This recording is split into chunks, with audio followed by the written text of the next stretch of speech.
তারপর আমার বন্ধুগুলো এক এক করে হারিয়ে গেল। স্কুল কলেজের শেষ দিনে প্রচুর প্ল্যান করেছিলাম আমরা। প্রতি মাসে দেখা হবে, প্রতিদিন কথা হবে, প্রতি পুজোয় বেরোনো হবে একসাথে। হোয়াটসঅ্যাপে একটা গ্রুপ খোলা হয়েছিল, যেটাই আজ আর কোনো মেসেজ আসে না। কিন্তু একটা সময় প্রচুর মেসেজ আসতো। ক্লাসরুমে ঢুকে সোজা পেছনের বেঞ্চে তাকালে তিনটে মুখ আমার দিকে এমনভাবে তাকিয়ে থাকতো যেন আমি না এলে ওদের দিনটা অসম্পূর্ণ থেকে যেত। এই ৩-৪টে মাথা কখনোই আলাদা হতো না।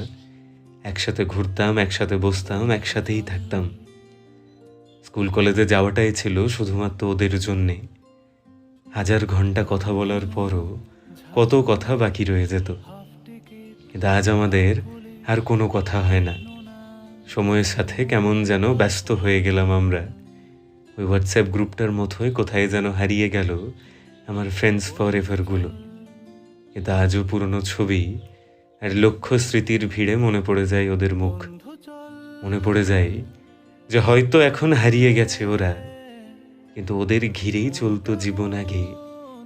কিছু বন্ধু ছিল প্রাণের থেকেও প্রিয়, আবছা হলো ব্যস্ত জীবন ভাগে। আর তাই এখন আমাদের আর কোনো কথা হয় না, তাই না? তোর টিমে তোর পাশে